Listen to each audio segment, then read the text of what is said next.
తెలంగాణ రాష్ట్ర ప్రభుత్వం విద్యాశాఖ సాంకేతిక శాఖకు సంబంధించి ప్రభుత్వ జూనియర్ కళాశాల లెక్చరర్సు అదేవిధంగా పాలిటెక్నిక్ లెక్చరర్స్ నియామకాల కార్యక్రమాన్ని రవీంద్ర భారతిలో ఏర్పాటు చేసి సహచార మంత్రివర్గ సభ్యులు మిత్రులు పొన్నం ప్రభాకర్ గారు, తెలంగాణ రాష్ట్ర ప్రభుత్వ ప్రత్యేక సలహాదారులు పెద్దలు కేశవరావు గారు, హైదరాబాద్ నగర మేయర్ గద్వాల విజయలక్ష్మి గారు, శాసనమండలి సభ్యులు బల్మూర్ వెంకట్ గారు, ఎంఐఎం శాసనమండలి సభ్యులు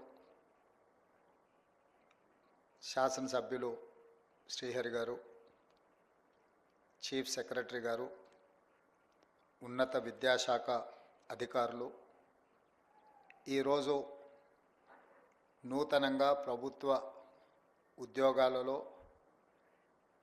ఇది ఉద్యోగం కాదు, ఇది ఒక భావోద్వేగము. ఈ భావోద్వేగానికి గత 12 సంవత్సరాల నుంచి ఎక్కడ శాశ్వత పరిష్కారం దొరకగా ఆందోళనలో ఉన్న 1532 మంది ఈరోజు బాధ్యతలకు రాబోతున్న మీకు అందరికి కూడా మనస్ఫూర్తిగా అభినందనలు తెలియజేస్తాను.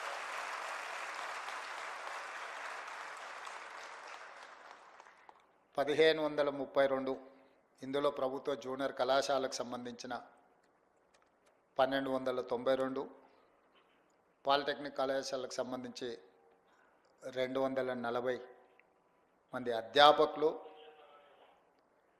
తెలంగాణ యొక్క భవిష్యత్తును, తెలంగాణ విద్యార్థుల యొక్క భవిష్యత్తును, తెలంగాణ రాష్ట్ర పునర్నిర్మాణాన్ని వేగంగా బలిష్టంగా మిగతా రాష్ట్రాల కంటే ముందు బాగానే నిలబడి అభివృద్ధి పదం వైపు నడిపించడానికి మీరందరూ కంకణబద్ధులై ఈరోజు రవీంద్ర భారతిలో సమావేశమై ఒక దీక్ష, ఒక ప్రతిజ్ఞ తీసుకుంటున్నందుకు మనస్ఫూర్తిగా మిమ్మల్ని అందరినీ అభినందిస్తున్నా.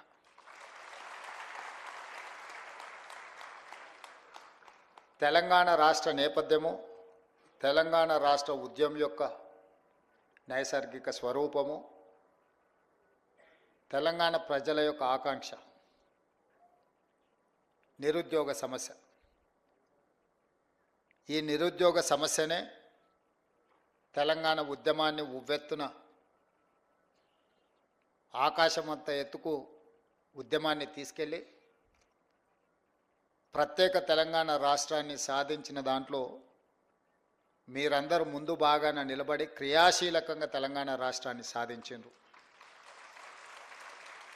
వచ్చిన తెలంగాణ రాష్ట్రంలో ఆనాటి ప్రభుత్వం మొట్టమొదటి ప్రాధాన్య కింద ప్రభుత్వ ఉద్యోగాల ఖాళీలను భర్తీ చేయడం ద్వారా ఏ భావోద్వేగంతో తెలంగాణ ఉద్యమంలో మీరు భాగస్వాములైనరో పరిష్కారం చూపిస్తారని మీరు, తెలంగాణ సమాజము, 4 కోట్ల తెలంగాణ ప్రజలందరూ భావించారు. కానీ ఆనాటి ప్రభుత్వానికి ఉద్యమం పట్ల గౌరవం లేకనో, నిరుద్యోగుల పట్ల చిత్తశుద్ధి ప్రదర్శించకపోవడం వల్లనో ఈ సమస్యకు పరిష్కారం దొరకలేదు. ఎన్నికల కంటే ముందు తెలంగాణ రాష్ట్రంలో సమ్మక్క సారలమ్మ ఆశీర్వాదం తీసుకొని పాదయాత్ర మొదలుపెట్టినప్పుడు విద్యార్థి నిరుద్యోగ యువకులకు నేను ఒక పిలుపిచ్చిన, ఇక మీరు ఉద్యోగాలు అడగకండి, మీ ద్వారా ఉద్యోగాలు సాధించుకొని అధికారంలో కూర్చున్న వాళ్ళ ఉద్యోగాలు తీసేస్తే మీ ఉద్యోగాలు మీకు వస్తాయని ఆ రోజు నేను చెప్పడం జరిగింది.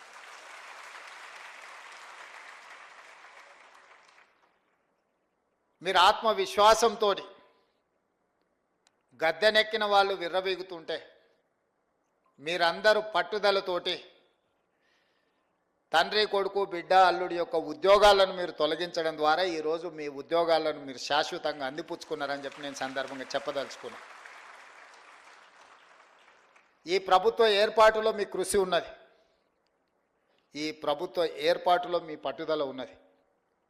ఈ ప్రభుత్వం కూడా అంతే పట్టుదలతోటి న్యాయస్థానాలలో సంవత్సరాల కొద్దిగా కేసులు వాయిదా పడుతూ మీ సమస్యలకు శాశ్వత పరిష్కారం చూపించకుండా ప్రభుత్వం సాగదీస్తున్న సందర్భంలో గతంలో దాదాపుగా చీఫ్ సెక్రటరీ గారు చెప్తున్నారు, మీ యొక్క నోటిఫికేషన్స్ కానీ మీ పరీక్షలు కానీ 12 సంవత్సరాల నుంచి వాయిదా పడుతున్న సమస్య.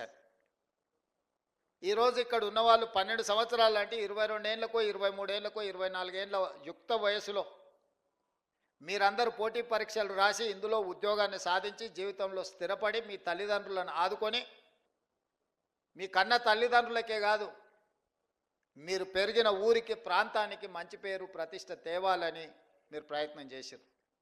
కానీ మీ యుక్త వయసు 12 సంవత్సరాలు ఏ పరిష్కారం చూపించకుండా కాలగర్భంలో కలిసిపోయిందంటే ఇది తీరని అన్యాయం తెలంగాణ జాతికి తెలంగాణ ప్రాంతానికే జరిగింది, అది మీ కుటుంబాలకు కాదని చెప్పి నేను సందర్భంగా చెప్తున్నా.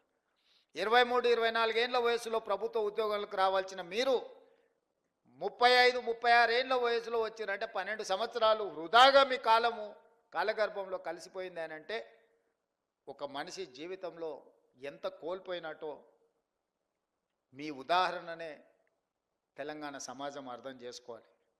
అందుకే బాధ్యత తీసుకున్న మరుక్షణం నుంచి ఇచ్చిన నోటిఫికేషన్లను, రాసిన పరీక్షలను, ప్రశ్నాపత్రాలను సంతలో సరుకులాగా అమ్ముతుంటే తెలంగాణ పబ్లిక్ సర్వీస్ కమిషన్ నుంచి వివిధ శాఖల యొక్క నియామకాలకు సంబంధించి ప్రత్యేకమైన సమీక్ష చేసి అధికారులను సమన్వయం చేసుకుంటూ న్యాయస్థానంలో ఉన్న చిక్కుముళ్లను విప్పుకుంటూ ఒక్కొక్క శాఖ నుంచి ప్రజలే సాక్షిగా ఏ ఎల్బీ స్టేడియంలో మేము బాధ్యత చేపట్టినమో, ఏ ఎల్బీ స్టేడియంలో మీరందరూ ఆశీర్వదించి మాకు ఒక ఉద్యోగ అవకాశాన్ని, ఉద్యోగ భద్రత కల్పించారో అదే ఎల్బీ స్టేడియంలో మా చీఫ్ సెక్రటరీ గారు వాళ్ళు అందించే వివరాల ప్రకారం దాదాపుగా 57,946 ఉద్యోగ నియామకాలు చేపట్టినమని గర్వంగా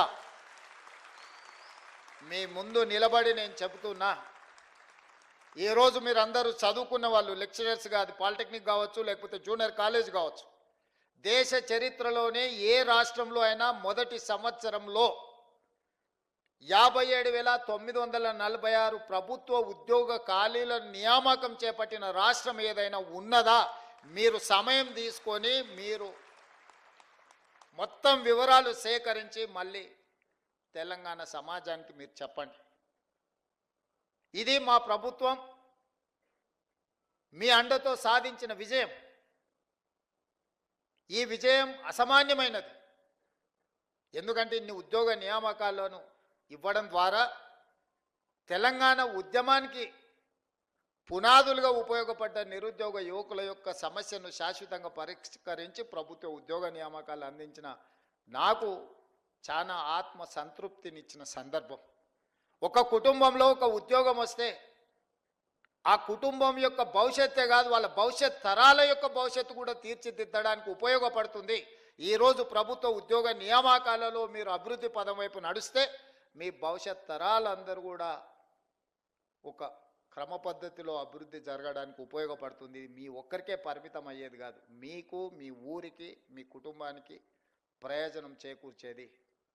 ముఖ్యంగా విద్యాశాఖ, ప్రభుత్వ ఉద్యోగాలలో అన్నిటికంటే కీలకమైనది విద్యాశాఖ. అది సాంకేతిక విద్యనా లేకపోతే ప్రాథమిక విద్యనా ఉన్నత విద్యనా ఏది అనేది పక్కన పెడితే ఈ విద్యనే దేశ భవిష్యత్తు తరగతి గదుల్లో ఉన్నది అని పెద్దలు చెప్పిండ్రు. ఇవాళ ఈ దేశం యొక్క ఆర్థిక పురోగతి మన విద్యాశాఖలో ఉన్నది. ఈ విద్యాశాఖనే భవిష్యత్తు విద్యార్థుల యొక్క భవిష్యత్తును తీర్చిదిద్దవలసిన మీ సిబ్బంది ఈరోజు ఆ బాధ్యత తీసుకొని తెలంగాణ నిర్మాణంలో భాగస్వాములు కాబోతున్నారు. అలాంటి విద్యాశాఖలో ఇచ్చే ఉద్యోగము విద్యాశాఖకు కేటాయించే నిధులు ఖర్చు కాదు, అది భవిష్యత్ తరాల పెట్టుబడి. అందుకే తెలంగాణ రాష్ట్రంలో మొట్టమొదటిసారి 21,650 కోట్ల రూపాయలు విద్యాశాఖకు కేటాయించి విద్యకు మా ప్రభుత్వంలో ప్రాధాన్యత ఉన్నదని చెప్పి మేము ప్రయత్నం చేసినాం. 10 సంవత్సరాలు డిఎస్సి నోటిఫికేషన్లు ఇవ్వకపోవడం, ఇచ్చిన పరీక్షలు రాయకపోవడం, పరీక్షలు రాసిన ప్రశ్నాపత్రాలు జవాబు పత్రాలు జిరాక్స్ సెంటర్లలో అమ్ముతుంటే వాటన్నిటిని పక్కన పెట్టి టెట్ పరీక్షలు నిర్వహించడమే కాకుండా డిఎస్సి నోటిఫికేషన్ ఇచ్చి 55 రోజులలో మా అధికారులు పరీక్షలు నిర్వహించడం, ఫలితాలను ఇవ్వడము, నియామక పత్రాలను అందజేయడం కూడా 55 రోజుల్లోనే 11,000 పైచిలకు ఉపాధ్యాయులను నియమించిన చరిత్ర తెలంగాణ రాష్ట్రంలో మన ప్రభుత్వానిది, ప్రజాపాలనది. అదేవిధంగా 15-20 సంవత్సరాలు టీచర్ల ప్రమోషన్లు రాలే, 10 సంవత్సరాలు బదిలీలు జరగలే. దాదాపుగా 22,000 మంది టీచర్ల యొక్క ప్రమోషన్లు ఇవ్వడమే కాకుండా 36,000 మంది టీచర్ల యొక్క బదిలీలు చేసి విద్యా శాఖను ప్రక్షాళన చేసి ఈ ప్రభుత్వం మీకు అండగా నిలబడుతుంది అని చెప్పి మేము స్పష్టంగా ఆ నిర్ణయం తీసుకొని ముందుకు వచ్చినాం. అదేవిధంగా ఈరోజు తెలంగాణ రాష్ట్రంలో విద్యాశాఖ కొంత నిర్లక్ష్యానికి 10 సంవత్సరాలు గురవడం వల్ల దేశంలో ఉన్న రాష్ట్రాలలో అట్టడుగు నుంచి లెక్క పెడితే 2వ రాష్ట్రంగా 3వ రాష్ట్రంగా ఉన్నాం. మొదటి నుంచి లెక్క పెడితే 1, 2, 3లో ఉండాల్సిన తెలంగాణ రాష్ట్రం విద్యాశాఖలో చిట్ట చివరి నుంచి లెక్క పెడితే 2వ స్థానంలో 3వ స్థానంలో ఉండడం అనేది ఇది ఆందోళన కలిగించే విషయము. కేరళతో పాటు పోటీపడి రాణించవలసిన తెలంగాణ రాష్ట్రం విద్యాశాఖలో ఇంతగా ప్రమాణాలు పడిపోవడం ఇది ఆందోళనకరము, ఇది తెలంగాణ జాతికి అవమానకరం అని చెప్పి నేను ఈ సందర్భంగా చెప్పదలుచుకున్న మిత్రులారా. వాస్తవాలను అంచనా వేసుకొని వాస్తవాల మీద మనం చర్చించుకొని భవిష్యత్ ప్రణాళికలను నిర్ణయించుకున్నప్పుడే నిజంగా తెలంగాణలో ఉన్న విద్యా ప్రమాణాలను పెంచుకోవడానికి ఉపయోగపడుతుంది. ఈరోజు మేము పోటీ పరీక్షలకు చదువుకున్నాం, పరీక్షలలో ఫలితాలు సాధించినాం, ఉద్యోగం వచ్చింది, మా బాధ్యత అయిపోయింది అని ఎవరైనా అనుకుంటే అది తెలంగాణకు న్యాయం చెయ్యదు, న్యాయం జరగదు.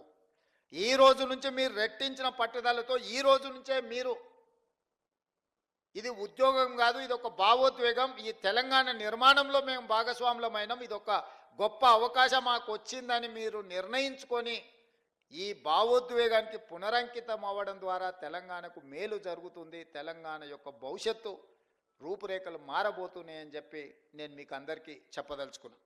అదేవిధంగా ఈ సందర్భంగా 1-2 విషయాలు మీతో నేను చర్చించదలుచుకున్నాను. గవర్నమెంట్లో రెసిడెన్షియల్ నాన్ రెసిడెన్షియల్ స్కూల్స్ని అన్నిటిని లెక్కేస్తే 29,550 స్కూల్స్ ఉన్నాయి, రెసిడెన్షియల్ అండ్ నాన్ రెసిడెన్షియల్. ఈ 29,550 పాఠశాలలల్లో 25,48,449 మంది స్టూడెంట్స్ ఉన్నారు. ఇందులో సిబ్బంది 1,48,449 మంది టీచింగ్ స్టాఫ్ ఉన్నారు.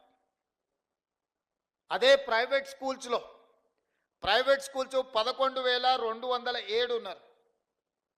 ఆ పాఠశాలల్లో 36,87,753 మంది విద్యార్థులు ఉన్నారు.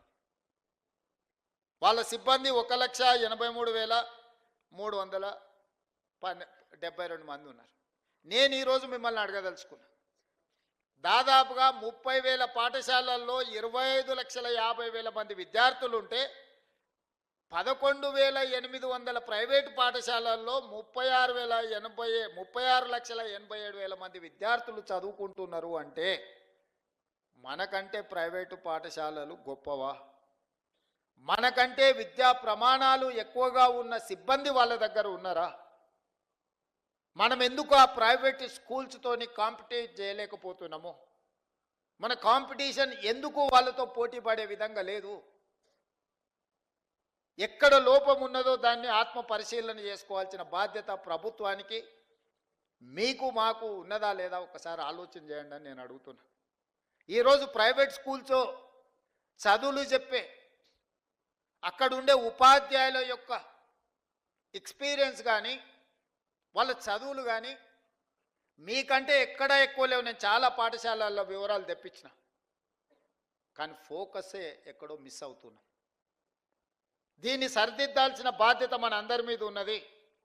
ప్రతి సంవత్సరం ప్రభుత్వ పాఠశాలల్లో విద్యార్థుల యొక్క చేరిక తగ్గుతూ వస్తుంది. విద్యా ప్రమాణాలు పడిపోతున్నాయి. ఇది ఆందోళన కలిగించే స్థాయికి చేరుకున్నాము. విద్యా ప్రమాణాలను పెంచడమే కాదు, విద్య ప్రభుత్వ కేటాయిస్తున్న నిధుల్ని మీరు లెక్కేయండి. ఈరోజు రెసిడెన్షియల్ స్కూల్స్లో నాకు తెలిసి ఒక్కొక్క విద్యార్థి మీద 40,000 ఖర్చు పెడితే రెగ్యులర్ డే స్కూల్స్లో 80,000 నుంచి 90,000 ప్రతి సంవత్సరం ఖర్చు పెడుతున్నాం మనం. ప్రభుత్వ పాఠశాలలో నెలకు 2,000 ఫీజు పెట్టినా కూడా 24,000-25,000 ఖర్చు పెడుతున్నారు తల్లిదండ్రులు కానీ పిల్లలు కానీ. నెలకు 2,000-3,000 స్కూల్ ఫీజు కడితే కూడా ప్రైవేటు స్కూళ్ళల్లో చదువుకునే విద్యార్థుల మీద పెడుతున్న ఖర్చు 25,000-30,000 ఉంటే ప్రభుత్వంలో చదువుకుంటున్న స్కూళ్ళలో 80 నుంచి ₹1,00,000 ఖర్చు అవుతుంది. 80,000 నుంచి ₹1,00,000 వరకు ఖర్చు అవుతున్న దాంట్లో ప్రధానమైన ఖర్చు అధ్యాపకుల యొక్క జీతభత్యాలు. ఇంత ఖర్చు పెట్టి మనము ఇది ఖర్చు కాదు, ఇది భవిష్యత్తు పెట్టుబడి అని ప్రభుత్వం భావిస్తుంది. ఇట్లాంటి పెట్టుబడి పెట్టి మనం ఫలితాలు సాధించుకోకపోతే ఇది మన అందరం కూడా కలిసి కూర్చొని, నేను మీ అందరి మీద నెపం నెట్టదలుచుకోలే, ప్రభుత్వం వైపు నుంచి కూడా మీకు డైరెక్షన్ కావాలి. లీడర్ అనే వాళ్ళు లీడ్ చేసినప్పుడే మీరందరూ ఆ మార్గంలో నడుస్తారు. లీడరే డైరెక్షన్ లెస్కుంటే మీరు కూడా ఎక్కడికి వెళ్ళాలో మీకు గమ్యం తోయదు. డైరెక్షన్ లెస్ లీడర్గా నేను ఉండదలుచుకోలేదు. I wanted to lead my state. I wanted to develop my state. I wanted to improve my infrastructure. I wanted to take a better policy. Stanford ఆక్స్ఫర్డ్లో చెప్పేటోళ్ళు ఏం గొప్పోళ్ళు కాదు. మన వాళ్ళే అక్కడికి వెళ్ళి అమెరికాలో మనోళ్ళు చదువులు చెప్తున్నారు.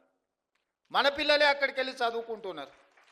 మీ దగ్గర నేర్చుకున్న వాళ్ళే చదువుకుంటారు. మేమందరం కూడా గవర్నమెంట్ స్కూళ్ళలోనే చదువుకున్నా. తెలిసి కేశవరావు గారైనా, నేనైనా, పొన్నం ప్రభాకర్ గారైనా, నాకు తెలిసి శాంతకుమారి గారైనా, అప్పట్లో ప్రైవేట్ స్కూల్స్ కూడా లేకపోయిండొచ్చు, ఐఏఎస్లు అయినా చాలామంది కూడా గవర్నమెంట్ స్కూళ్ళలోనే చదువుకొని వచ్చినాం.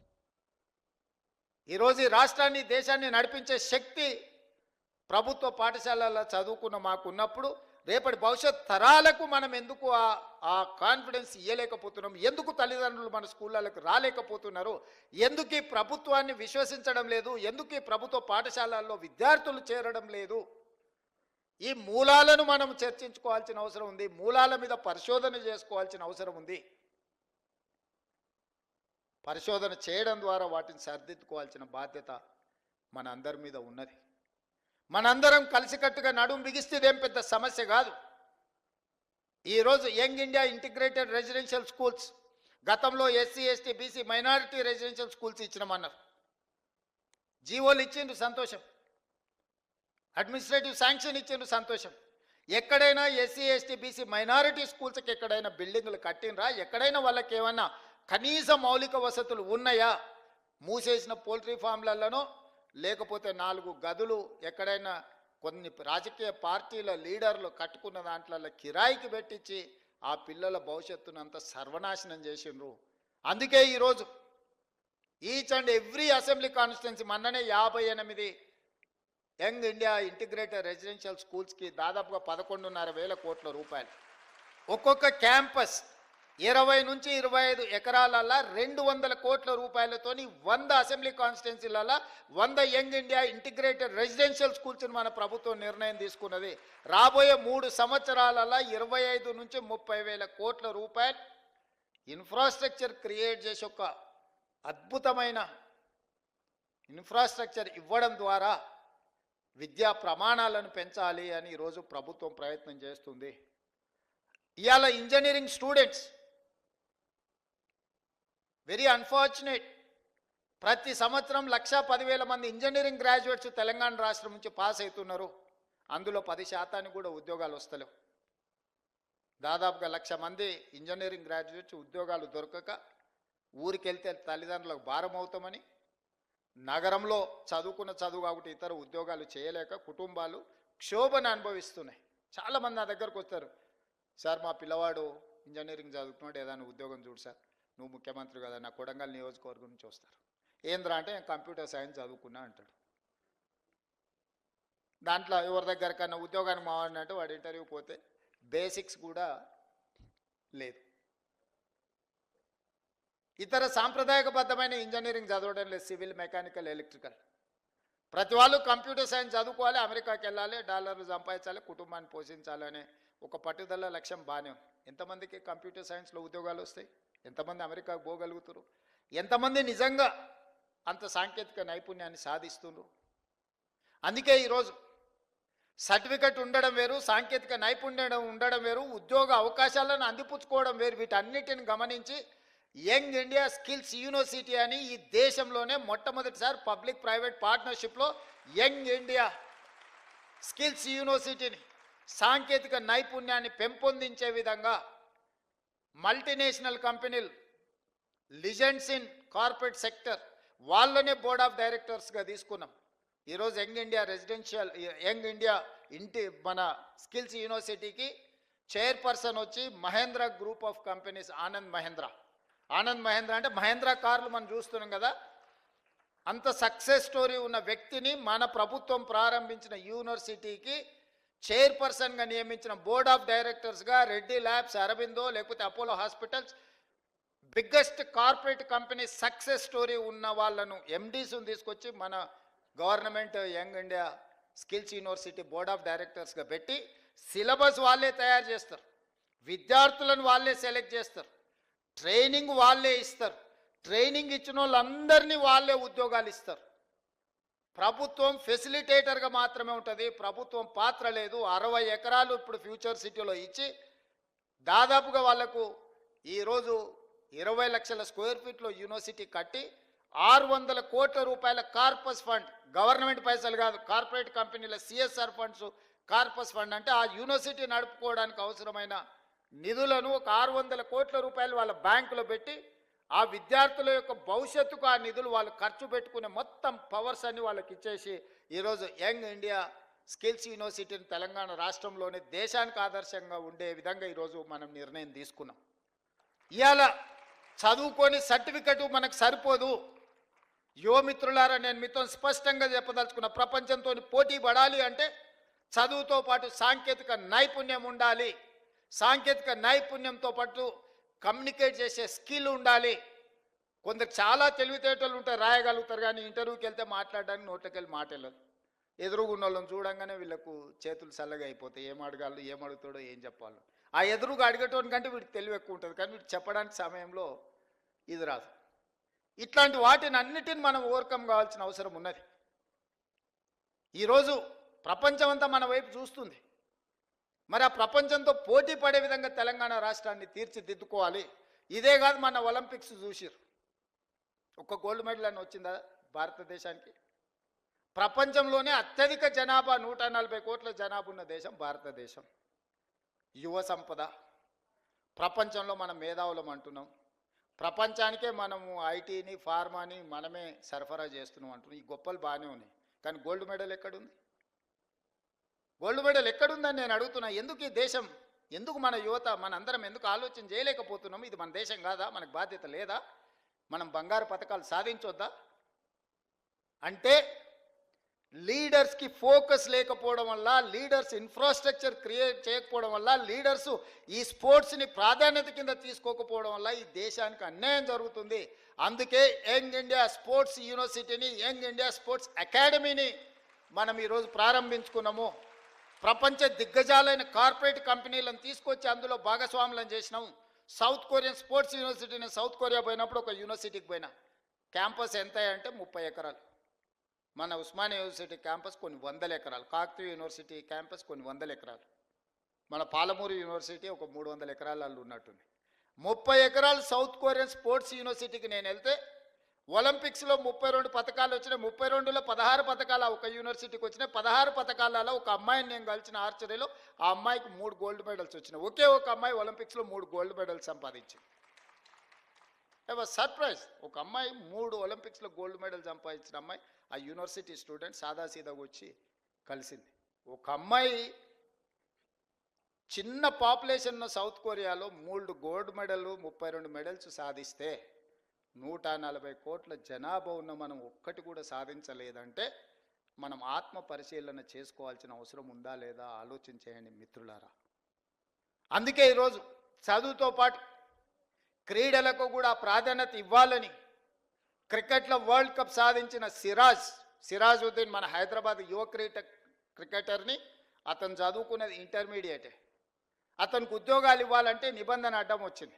క్యాబినెట్లో పెట్టి నిబంధనను సవరించి గ్రూప్ 1 డిఎస్పీ జాబ్ సిరాజుద్దీన్కి ఇచ్చిన నేను. నిఖత్ జరీన్ బాక్సింగ్లో నిజామాబాద్ ఒక అత్యంత purest of the poor minority family girl బాక్సింగ్లో రాణిస్తే ఆ అమ్మాయిని నిఖత్ జరీన్ 2 కోట్ల రూపాయల నగదు ఇవ్వడమే కాకుండా గ్రూప్ 1 జాబ్ డిఎస్పీ జాబ్ ఆ అమ్మాయికి ఇచ్చిన. దీప్తి అని పారా ఒలింపిక్స్లో కాంస్య పథకం సాధించింది వరంగల్ అమ్మాయి. ఆ అమ్మాయికి గ్రూప్ 2 జాబ్ ఇవ్వడమే కాకుండా వరంగల్లో ఇల్లు ప్లాట్ ఇవ్వడమే కాకుండా 25 లక్షల రూపాయల క్యాష్ రివార్డు కూడా ఇచ్చిన. ఇవన్నీ కూడా నేను ఎందుకు మీతో పంచుకుంటున్నానంటే చదువుతో పాటు క్రీడలలో రాణించాలి. క్రీడలు దేశం యొక్క ప్రతిష్టను పెంపొందిస్తాయి. మొన్న నేను ప్రధానమంత్రి గారిని కలిసినప్పుడు 2036లో ఒలింపిక్స్ క్రీడల్ని ఈ దేశంలో నిర్వహించాలని మనోళ్ళు బిడ్డింగ్ చేస్తున్నారు.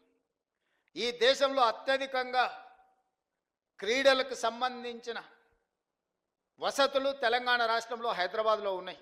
20 ఏళ్ల కింద మనము నేషనల్ మిలిటరీ గేమ్స్ కండక్ట్ చేసినాం, ఏషియన్ గేమ్స్ కండక్ట్ చేసినాం. గొప్ప గొప్ప క్రీడల్ని మన హైదరాబాద్ నగరంలో మనం నిర్వహించినాం. కానీ 20 ఏళ్ళు అవి పెళ్ళిళ్ళకు, పేరంటాలకు, ఫంక్షన్ హాల్స్గా మారిపోయినాయి. ఇది నిజంగా బాధతోని కూడుకున్న విషయం. అందుకే నేను వస్తానే సింగిల్ ఆర్డర్ ఇచ్చిన, స్పోర్ట్స్కు తప్ప గేమ్స్కు తప్ప అవి ఎవరికి ఇవ్వద్దు. ఎవడున్నా ముఖ్యమంత్రి ఇంట్లో శుభకార్యం ఉన్నా అవి మాత్రం ఇవ్వడానికి వీల్లేదని ఒక ఆర్డర్ ఇచ్చి వాటిని అన్నిటిని రివైవ్ చేసి రిపేర్స్ చేసి నేషనల్ ఫుట్బాల్ ఛాంపియన్షిప్ నుంచి రెగ్యులర్గా క్రీడల్ని అక్కడ నిర్వహించే కార్యక్రమాన్ని ఇచ్చిన. ఇవాళ అవన్నిటిని కూడా స్పోర్ట్స్ యూనివర్సిటీకి మనం ఈరోజు డెడికేట్ చేస్తున్నాం. రేపు భవిష్యత్తులో మీరందరూ, ఎందుకంటే మీ స్కూల్లో, మీ కాలేజీలో, మీ ప్రాంతంలో మట్టిలో మాణిక్యాలను వెలికి తీసి క్రీడాకారులను తయారు చేసే బాధ్యత మీ అందరి మీద ఉన్నది. మిత్రులారా, మీరందరూ దృష్టిలో పెట్టుకోండి. చదువుకోవడం, ఉద్యోగం సాధించడమే కాదు, దేశ గౌరవ ప్రతిష్ట పెరగాలి అంటే కూడా ఇతర రంగాలలో మనం రాణించాలంటే మీరు గుర్తించాలి. విద్యార్థులలో ఉన్న నైపుణ్యాన్ని మీరే గుర్తించగలరు. తల్లిదండ్రుల కంటే ఎక్కువగా మీరు వాళ్ళతో మీతోనే ఎక్కువ సమయం ఉంటారు, మీరే గుర్తించగలుగుతారు. మీరందరూ ఆ దిశగా ఆలోచన చేయండి. ఆ దిశగా మనందరం ప్రయాణం చేద్దాం, మనందరం కలిసి పనిచేద్దాం. కొన్ని సమస్యలు ఉండొచ్చు, కానీ సమస్యల మీద చర్చించుకుంటూ సమస్యలు పరిష్కారం కాలేదు కాబట్టి ప్రభుత్వానికి సహకరించమని ప్రభుత్వ ఉద్యోగులు ఎవరన్నా అనుకుంటే ఇంకా మన పరిస్థితులు దిగజారిపోయి నెల జీతభత్యాలు ఇచ్చుకోలేని పరిస్థితికి పడిపోతాము. ఇవాళ ప్రభుత్వంలో ఉన్న వాళ్ళని అడగండి, డిసెంబరు 2023 కంటే ముందు ఎన్నడైనా 1వ తారీఖు నాడు జీతాలు వచ్చినాయా? తెలంగాణ రాష్ట్రం వచ్చిన తర్వాత జనవరి 2024 నుంచి ఈ రోజు వరకు ప్రతి నెల 1వ తారీఖు నాడు ప్రభుత్వ ఉద్యోగికి జీత భత్తాలు ఖాతాలో పడుతున్నాయా లేదా? మీరు ఒక్కసారి వాళ్ళు అడగండి. ఏ ప్రభుత్వం కోసం, ఏ ప్రజల కోసం మీరు నిరంతరం కష్టపడుతున్నారో 1వ తారీఖు నాడు మీకు జీత భత్యాలు ఇవ్వలేదంటే మీ యజమాని మీదనో మీ ప్రభుత్వం మీదనో మీకు ఎందుకు విశ్వాసం ఉంటుంది? ఎందుకు నమ్మకంగా పనిచేస్తారు? అందుకే ఈరోజు ప్రతి నెల 1వ తారీఖు నాడు నా ప్రభుత్వ ఉద్యోగులకు జీత భత్యాలు ఇచ్చే ప్రయత్నం నేను చేస్తున్నా. ఇప్పటివరకు ఒక్క రోజు కూడా తప్పకుండా ఈ నెల చాలా ఇబ్బంది వస్తే రిజర్వ్ బ్యాంకులో ప్రత్యేకంగా తలకాయ తాకట్టు పెట్టి 4,000 కోట్ల రూపాయలు తీసుకొచ్చి 1వ తారీఖు నాడు ప్రభుత్వ ఉద్యోగస్తులకు జీత భత్యాలు ఇచ్చిన. సరే, కరువు భత్యము, డిఏలు, కొన్ని విషయాలు మీరు అంటున్నారు. నేను ఒకటే మా ప్రభుత్వ ఉద్యోగ మిత్రులకు విజ్ఞప్తి చేస్తున్నాను. ఈ ప్రభుత్వం మీది, నేను కస్టోడియన్ను మాత్రమే. నేను మీ అందరి తరఫున సమన్వయం చేసేవాడిని. నాకంటూ ప్రత్యేకంగా కిరీటం ఏం లేదు. నాకేదో పెద్ద స్ట్రేచర్ ఉందని కొంతమంది మా స్ట్రేచర్ పెద్దదని. ఇంతకుముందే మా ఎమ్మెల్యేలు చెప్పేసిన స్ట్రేచర్ నేను స్ట్రెచర్ మీద కొండి, స్ట్రెచర్ మీద నుంచి మార్చరికి పోతాడు రేపు పొద్దుగాల. స్ట్రేచర్ అనేది పొజిషన్కి ఉంటుంది, ఇండివిజువల్కి ఉండదు. ఇండివిజువల్ పర్సన్స్కో, ఇండివిజువల్ కాస్ట్కో స్ట్రేచర్ ఉండదు.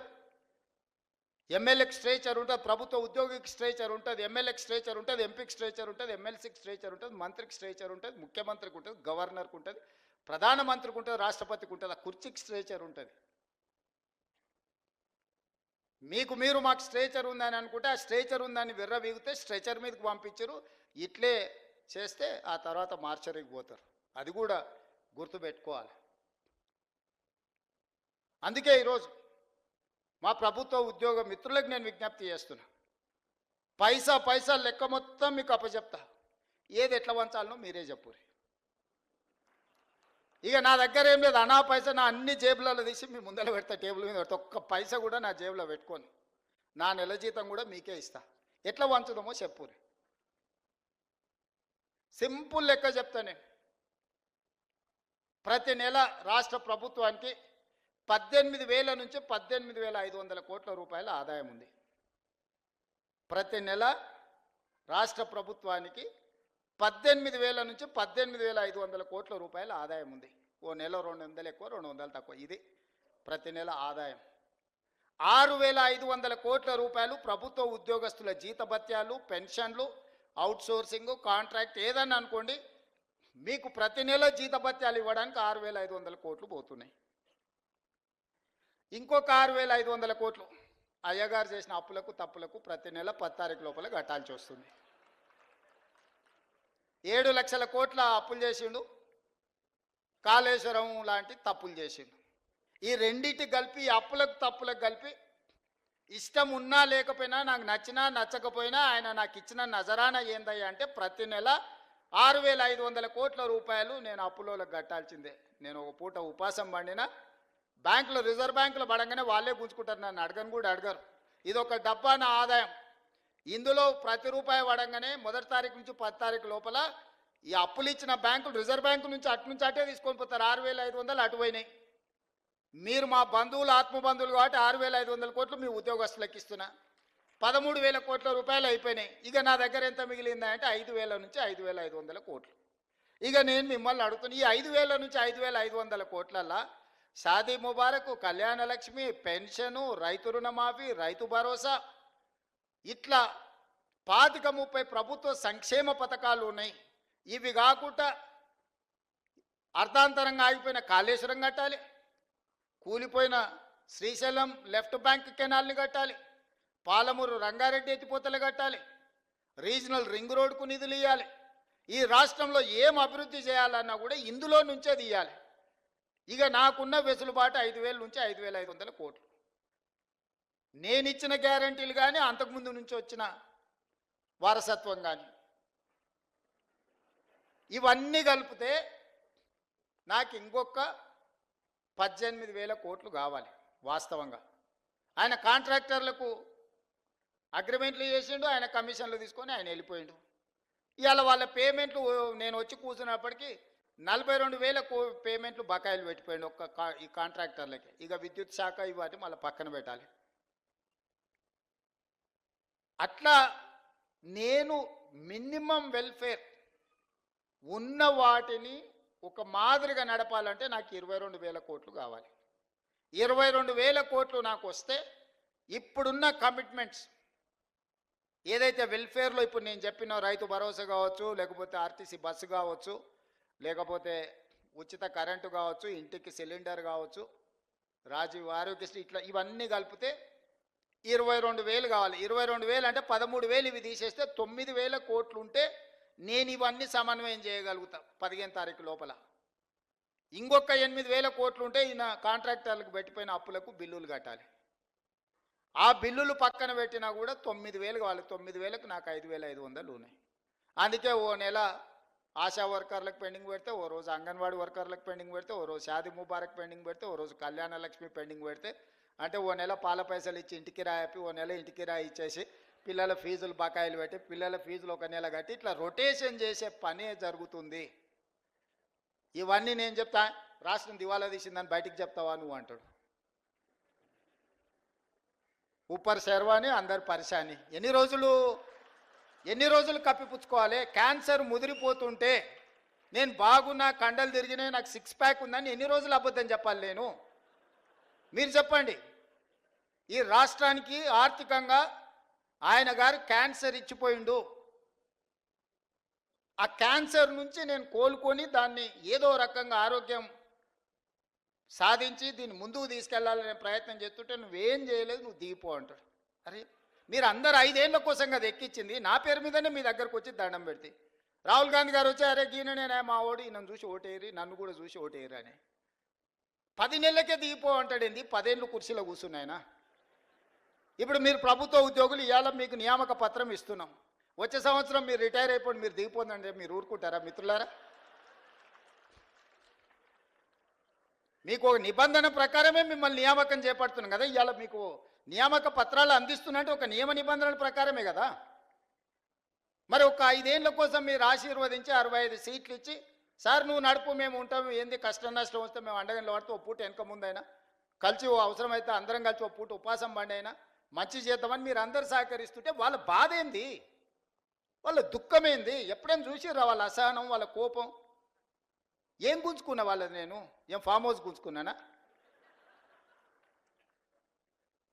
ఈ కుర్చీ కూడా మీరు గుంజుకొని నాకు ఇచ్చారు, నేనేం గుంజుకోలేదే. మీరు అందరు కలిసి ఇక లాభం లేదా, నువ్వు దిగు, ఇక నువ్వు ఉన్నా ఒకటే లేకున్నా ఒకటే, పోతేంత ఉంతేంత అని చెప్పి దించి మీరు అప్పచెప్తారు. నేను పని చేయనియాలి కదా నన్ను. ఇప్పుడు నన్ను పని చేయనిస్తేనే కదా ఇవాళ వీడికి వచ్చి మీ ముందు నిలబడి మీ నియామక పత్రాలు ఇవ్వగలిగిన కదా. ఆయన 12 ఏళ్లలో చేసినట్టే నేనెందుకు చేయడానికి అవకాశం వస్తుండే? ఆయన పాలమూరు రంగారెడ్డి ఎత్తిపోతలు పూర్తి చేసి ఇవాళ నేను కొట్లాడాల్సిన అవసరం ఎందుకుంది? ఎస్ఎల్బిసి 2005-6లో మొదలుపెట్టింది, 2026 వచ్చినా పూర్తి చేయనందుకే కదా నేను మనం మొదలు పెడితే ప్రమాదం జరిగి 8 మంది ప్రాణాలు కోల్పోయినరు. భీమా, నెట్టంపాడు, కోయిల్ సాగర్ ఏదైనా, ఆనాడు మేము కట్టిన శ్రీశైలం, నాగార్జున సాగర్, శ్రీరామ్ సాగర్ ఏ ప్రాజెక్ట్ అయినా చూడండి, 60 ఏళ్ళు 70 ఏళ్ళ నుంచి నిటారుగా నిలబడి ఎన్నో తుఫాన్లకు ఎన్నో భూకంపాలకు తట్టుకొని నిలబడ్డ ప్రాజెక్టులు మేము కడితే, ఆయన గారు 1,00,000 కోట్లు పెట్టి కాళేశ్వరం కడితే కట్టుడు కూలుడు 2 అయిపోయినాయి. పనిమంతుడు పందిరేస్తానంట, కుక్కతో ఒక తలిగి కూలిపోయిందంట. దానికి మేము కాళేశ్వరం కట్టినాం, మేము కాళేశ్వరం కట్టాం. అది కాళేశ్వరం కాదురా నాయన, కూలేశ్వరం ఎప్పుడో కూలిపోయింది. ఆయన ఏ మాత్రం సిగ్గుపడకుండా అబద్ధాలు, మొత్తం ఫ్యామిలీ ఫ్యామిలీ ఫ్యామిలీ ప్యాకేజ్లో అబద్ధాలు మాట్లాడతారు. ఒక్కడనే ఏమన్నా చక్కగా మాట్లాడతాడు అంటే మీరు చూడరు. సరే ఇవన్నీ నేను చూసుకుంటా, పిల్లల భవిష్యత్తు మీరు చూసుకోరు. నా కోరిక ఒక్కటే, రేపటి నాయకత్వాన్ని ఇవ్వాల్సింది మీరే. ఆనాడు మాకు చదువులు చెప్పిన సార్లు మాకు చదువు నేర్పిండ్రు కాబట్టి ఈరోజు ఈ రాష్ట్రానికి మేము నాయకత్వాన్ని ఇవ్వగలిగినాం. మేము ప్రభుత్వ పాఠశాలల్లో చదువుకొని వచ్చినాం, గ్రామీణ ప్రాంతం నుంచి వచ్చినాం, పల్లెటూరు నుంచి వచ్చిన వాళ్ళు. మేమేం ఆకాశం నుంచి ఊడిపడలే, అమెరికాలో చదువుకోలే, ఇక్కడనే చదువుకున్నాం, ఇక్కడ గవర్నమెంట్ స్కూళ్ళనే చదువుకున్నాం. కానీ ఈరోజు ఓ బాధ్యత నెరవేరుస్తున్నాం, దీంట్లో ముందుకు వెళ్తాం. ఇందులో ఇట్లాంటి ఒడిదుడుకులు వచ్చినప్పుడు మేము ఎదుర్కొంటాం, అవసరమైనప్పుడు మీరు సహకారం అందిద్దురు. రేపటి భవిష్యత్ తరాలను నిర్మించడానికి మీ సహకారం అవసరం మిత్రులారా. కొన్నిసార్లు ఏదైనా అటు ఇటు పూట వెనక ముందు ఆలస్యమని, ఇది మన కుటుంబము. మన కుటుంబంలో నెల జీతం సరిపోనప్పుడు మనం ఎట్లయితే సమన్వయం చేసుకొని ఓసారి ఇంటికి రాయి 4 రోజులు, ఓసారి పాల పైసలు, ఓసారి పిల్లల ఫీజులు, ఓసారి ఆ దవాఖాన ఖర్చులు, ఓసారి పండుగ కొత్త బట్టలు కొనుక్కోకుండా కూడా పాత వాటిని ఉతికి ఇస్త్రీ చేసుకొని మంచిగా దొడుక్కుంటాం. వీళ్ళు ఎదురుగున్నోళ్ళు ఏమన్నా అనుకుంటారేమో. ప్రభుత్వం కూడా గింతే, ఇదేంది లేదు. మీ కుటుంబం నా కుటుంబం ఏందో ఈ ప్రభుత్వం కూడా మందే. అనా పైసతో సహా అన్ని లెక్కలు మీ ముందర పెడతా, మీరే ఒక కమిటీ వేసుకోండి, రాండ్రి కూర్చొని అన్నీ మీకు అప్పచెప్తే ఏది వంచుతారో మీరు సిట్టి రాసిస్తే ఆ సిట్టి ప్రకారం రాబోయే 12 నెలలు మొత్తం అట్నీ చేస్తా. ఒక్క రూపాయి కూడా దాచిపెట్టను, ఒక్క రూపాయి కూడా నేను అబద్ధం చెప్పను. అబద్ధాలతోని తాతల ముత్తాతల పేర్ల మీద ఎవరి పిల్లలో చచ్చిపోతే ఇంత దూరం నేను రాలే. కష్టాన్ని నమ్ముకొని వచ్చినా, ఉన్నది ఉన్నట్టు చెప్పి ఇంత దూరం వచ్చినా, ఈరోజు ఇక్కడికి చేరుకున్నా అంటే కష్టము నిజం మాట్లాడడం ఈ రెండే మీరు ఆశీర్వదించి ఇక్కడికి ఇచ్చారు. ఇక్కడికి వచ్చిన తర్వాత అబద్ధాల ప్రాతిపదికన రాష్ట్రాన్ని నడపదలుచుకోలేదు మిత్రులారా. కష్టమైన నష్టమైన మీకు చెప్పి, మీకు వివరించి, మీ అనుమతి తీసుకొని ఏం చేయమంటే అది నేను చేస్తా. నాకేం చేసేది ఉంది? ఒక్క రూపాయి కూడా ఇంటికి తీసుకెళ్ళాను. నేను చెప్తున్నా, ఏంది లేదు, ఒక బిడ్డ ఉన్నది, పెళ్ళైంది, వాళ్ళు మంచిగా ఉన్నారు, నాకు వయసు ఉంది, కాళ్ళు చేతులు బాగున్నాయి, ఓపిక ఉంది. 20 ఏళ్ళు ఈ తెలంగాణ సమాజ నిర్మాణం కోసం నేను పనిచేస్తా. మీరు అందగా నిలబడుండ్రి. వచ్చినోళ్ళే కాదు ఉన్నోళ్ళకు కూడా చెప్పుండ్రి, ఇది మన ప్రభుత్వం, దీన్ని రక్షించుకోవాల్సిన బాధ్యత మన మీద ఉంది. మిమ్మల్ని ఎమోషనల్గా డ్రైవ్ చేసి నిన్న మన సర్పంచ్లను కొంతమంది ధర్నా అన్నారు, మా బిల్లులు రాలేదన్నారు. ఎప్పటివా అని అడిగిన, 3 ఏళ్ళ కింది సార్ అన్నారు. 3 ఏళ్ళ కింది ఎవడు ఉండేనా? వాళ్ళ గురువు గారే ఉండే కదా. వాళ్ళ గురువు గారు నిండా ముంచిపోతే నేను ఒకటొకటి కట్టుకుంటూ వస్తున్నా. సర్పంచ్లకు బిల్లులు ఇవ్వాలి కదా. ఆయన అంటాడు తాటి చెట్టు లెక్క పెరిగింది కానీ అవగిందంత అవగాహన కూడా లేదు. ఆయననే కదా ఆర్థిక మంత్రి ఉన్నది, ఆయన ఇస్తా అంటే నేను వద్దన్నానా? అంటే ఇట్లాంటివి సమయానుకూలంగా ప్రజలు మర్చిపోతారు అనుకొని మనల్ని భ్రమలలో పెట్టి ఏదైతే చేయాలనుకుంటుందో అది కుదరదు, అది అట్లా మంచిది కాదు. జాగ్రత్తగా మన అందరం కలిసి ముందుకు వెళ్దాం, ఈ రాష్ట్రాన్ని కాపాడుకుందాం, ఈ రాష్ట్రాన్ని దేశానికి ఆదర్శంగా తీర్చిదిద్దుదామని తెలియజేస్తూ మీ అందరి దగ్గర సెలవు తీసుకుంటున్నా. ధన్యవాదాలు మిత్రులారా.